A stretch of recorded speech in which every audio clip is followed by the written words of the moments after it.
का आगाज करेंगे बलूचिस्तान से। बलूचिस्तान के एक सेमिनार प्रोग्राम में रोजी खान शौक ने उलमाए कराम और कौम के सरबराहान के नाम गैर अखलाकी अल्फाज इस्तेमाल करते हुए जिस पर कौम नाराज हो गए और रोजी खान पर आज मुसल्लह अफराद ने हमला करके रोजी खान को मारकोब किया। سلامونه کام ستړي مسئ خوشحاله اوسئ چر سونې مایوسه سمه چر سونې مایوسه سم خدا مایوسي یو زما نه ده دا د ټول وطن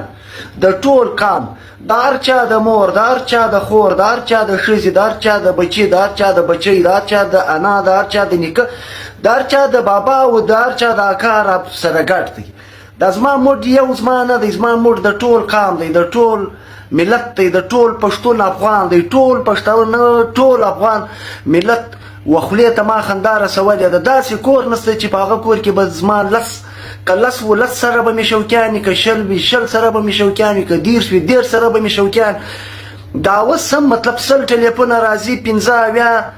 د دې غدیسې وژنو دي پنځه ویس د دې راځي چې پروګرام له به راځي و زه اریان یم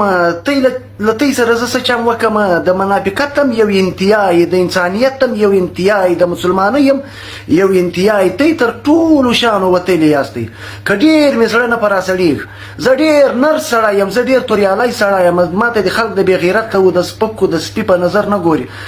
که سم په قرآن به زه در ووځم مطلب زه یم تی را وټاکئ زه اوس دستې درځم دغه کام چې لا خوا راغلی دی اپاریخین کم ځای را ټاکئ زه درځم په ټول کام مې سنګسار کوي چې زړه مې سوړ شي چې زړونه مو یخ شي وجال ته یو پیغام ورکوي چې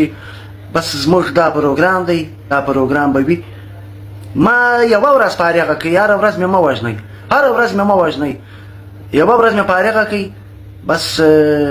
مایوسه نه یم مایوسه نه یم پر تی خندا راځي تی بیخي بې موقفه خلک یاستئ تی بیخي له هره څه لرې خلک یاستئ تی ته خدای یم اریان دی قسم په قرآن به درته اریان ته یې کوئ ته یې کوئ بخښه نه غواړم غواړم زه یې غواړم ته یې مه غواړئ زه ډېرې بخښې غواړم کروړ وارې غواړم ته یې مه غواړئ ته یې مه غواړئ په دې کې هغه ترس نشته ګزر